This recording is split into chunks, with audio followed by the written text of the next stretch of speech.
afternoon, dear students. So in last class we studied about political science first lesson, that is the problems of India and their solutions. So in that class we studied about two problems. One is unemployment and another one is corruption. So corruption, just I said you what is the meaning of corruption. So next further we shall see in today's class. So here what is corruption? Corruption is it is an illegal thing. So here to get illegal benefits by illegal procedure, that is only known as corruption. So here see, here corruption means to stay away from legal framework. Here it is misuse of public authority. So when we make misuse of any authority to get some benefits, or taking of the bribe or taking of the money illegally, that is only called as corruption, and it is spread out throughout our society. So see here, corruption influences negatively on both personal as well as public sphere of life. It influences the economic, social and political life of a country negatively. It also means an immoral thing from the political angle. So see here, corruption, it is not only illegal but also it is immoral. It is very bad thing to take a bribe for any benefits. Giving and taking of bribe, that both thing is illegal. And here it is not only illegal but also it is immoral. So here it affects our society, our economy and also the political life. It also means an immoral thing from the political angle. Corruption of personal ethics and morality happens in the personal sphere. In public sphere, bribery, nepotism, caste, favoritism and intentional slowdown of the work appears as various forms of corruption. So here, these are the different types of things which are said to be as corruptions. Bribery, that is taking or giving of money. Nepotism means if a person he is in a high profession or at a high post, he misuses his power. So that is called as nepotism. Caste, favoritism, understood? Caste, if he is a caste, we make his work or he do his work very fast. Why? Because he belongs to our caste. So this is called as caste favoritism. So due to these all purposes, what happened? Corruption takes place. And see here, during election time, all these evil practices simply find inroads into social life. You might also have noticed during election time what happens? The politician leaders, they give money or they give some materials so that he can get more votes from the people. So attracting the people by giving money illegally, this all takes place, that is also called as corruption. Political corruption leads to crime. Sometimes what happened? Many crimes are being committed. So here, first of all, corruption only is a crime, but that again leads to different crimes. It also provides motivation of corruption in public life and nourishes the misadministration on the part of officials. So see here, the officials, that are the officers, here what they do? They do misadministration for the sake of corruption. For the sake of some benefits, they do misadministration. They misuse their power. Things like tax evasion, illegal hoardings, smuggling, economic offences, cheating, violation of international exchange and employment cheating are find spaces in corruption. So these are the things which take place after corruption.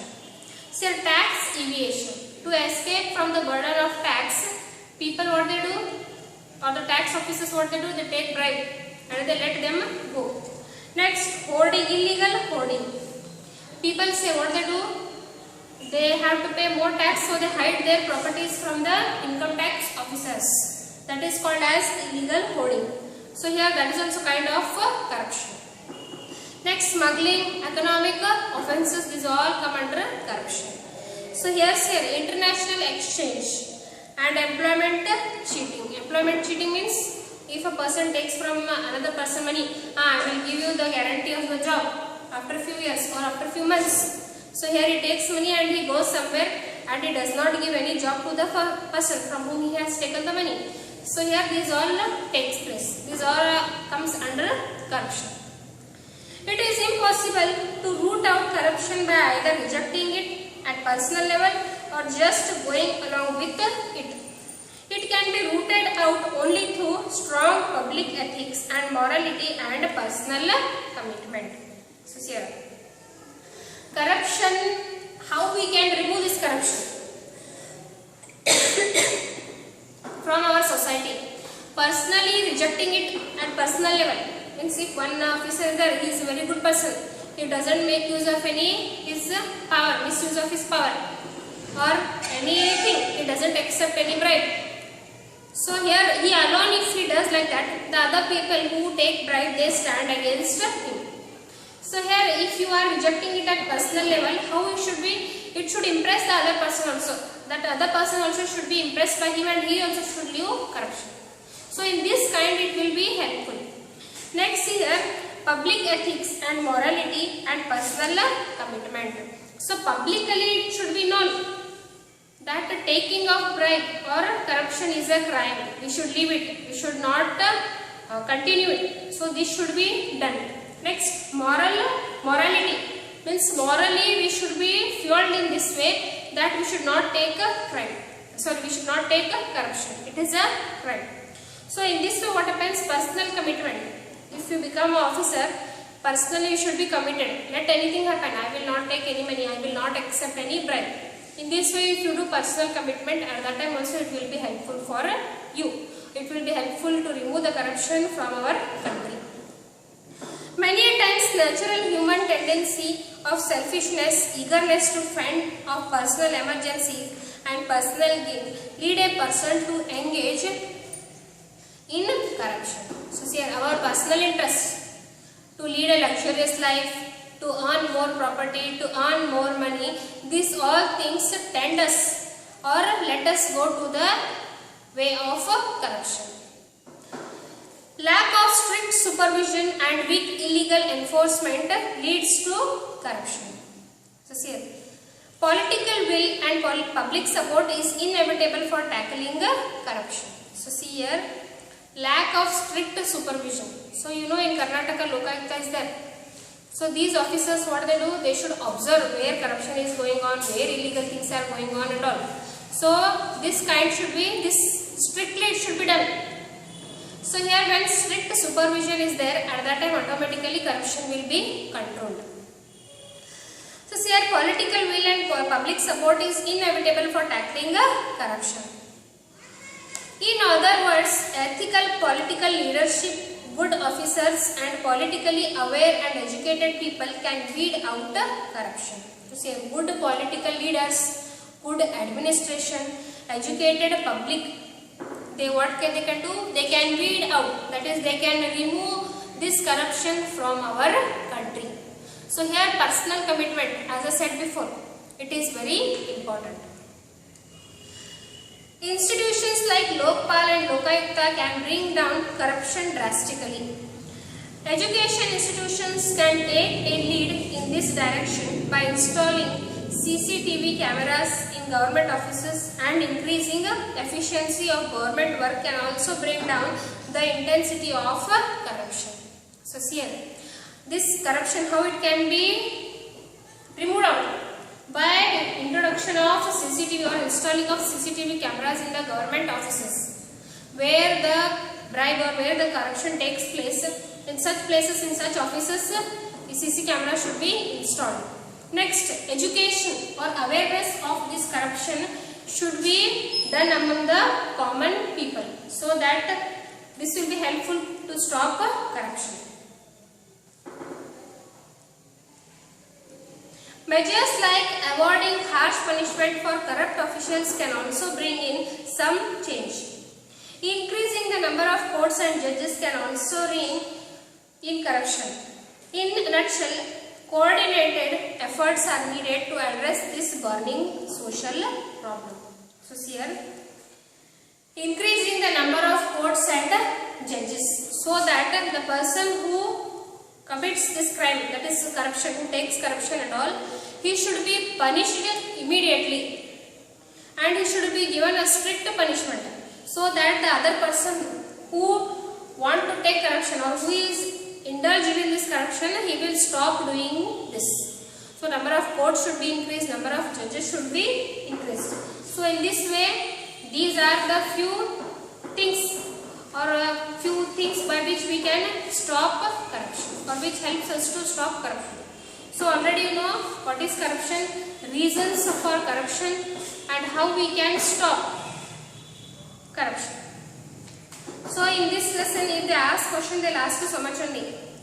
Either they might ask meaning of unemployment, meaning of corruption, or reasons, or how we can solve the problems, that is remedies for these or solutions for these problems. So next is discrimination.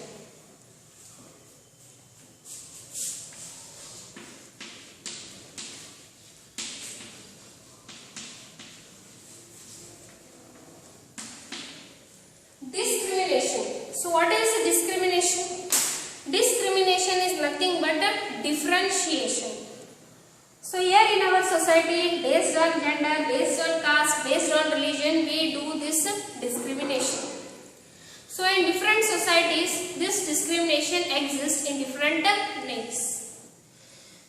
So here, discriminations based gender, caste and religion is more evident in India. Based on region means if a person is there from any one place, if he goes and settles in another place, they don't mingle with him. Why? Because he is from other place. That is a differentiation or discrimination in region. Next, gender, male, female, whatever we do, we differentiate in them. That is gender discrimination. Next, caste. Caste is lower caste, upper caste. Many castes are there in India. Based on this caste also discrimination is done. So in India, this discrimination exists in our society. Indian society is made up of patriarchal values. It discriminates the role woman and man according to the patriarchal values. Hence, inequalities are there between men and women in our society. So in India here, which kind of families are there? Patriarchal families are there. Patriarchal families means the male or the father is the head of the family. So here he is given more importance. That is the head of the family. That is father or grandfather, whoever is there. They are given more importance compared to women. Women in that family. So here due to these patriarchal values, we give more importance to male compared to female. Government of India has undertaken various measures like providing reservation in education and employment, along with providing reservation in elections of local bodies to overcome this gender discrimination. It has reserved 1/3 of the seats in local elections. So here in India, our government is trying its best to remove this gender discrimination. How? It is giving reservations for the women.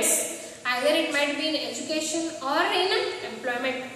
Few seats are there which are reserved for only women. So whenever the recruitment is done, at that time the women only get employed in those reservation seats. So here 1/3 seats are being also reserved in local elections. So local elections, whenever they take place, in that also 1/3 seats are being reserved for women. In Karnataka, 50% reservations have been given to women in local body election. With these measures, major efforts are on to end the discrimination prevalent between genders. So here in Karnataka, 50% reservations are given to women. Means half the seats reservation they are given to women in a local body elections, so that the women can participate. She also can take part in the administration. Where? In Karnataka. So why this all is done? Why these all reservations are being given? So that they can remove this gender discrimination. Just like gender discrimination, caste-based discrimination is also a challenge to India. Caste system is a gift to Indian political system from the ancient societal system based on Varna. So here, based on gender discrimination, how gender discrimination takes place, in that way caste discrimination also takes place. So this caste discrimination, it has been started in India since ancient times. In ancient times there was a caste, how it was divided based on Varna. Varna means Brahmana, Kshatriya, Vaishya and Shudras. How they are divided in the same way. From then onwards, caste system it has been started. It has been there it exists in India. Many measures have been undertaken in the constitution itself to prevent caste-based discrimination. So our government is trying its best to stop this caste-based discrimination. Even in our constitution also it is been mentioned that practicing of caste system is been illegal. The right for equality and freedom have been included in the section 3 of Indian constitution. So in Indian constitution section 3 it maintains, it says us what? Right for equality and freedom. Means each and every human being has this right. That is right for equality and right for freedom. Means he can convert himself for any other caste. He can convert himself to any other caste. He has full freedom. And all the caste people, they can be treated equally. So here see, this cannot be solved only with the legal intervention. In order to eradicate this system, the society also needs to prepare itself to accept the change. So here, legally we are infusing many laws that practicing of caste system is a crime, this, that and all. But still it exists in our society. Why? Because personally each and every human being, he should be committed that he should not practice this caste system publicly.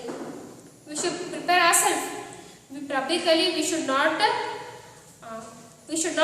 cause harm to the other caste peoples. So today I learned by this much. In next class I will again continue with the discrimination. Thank you.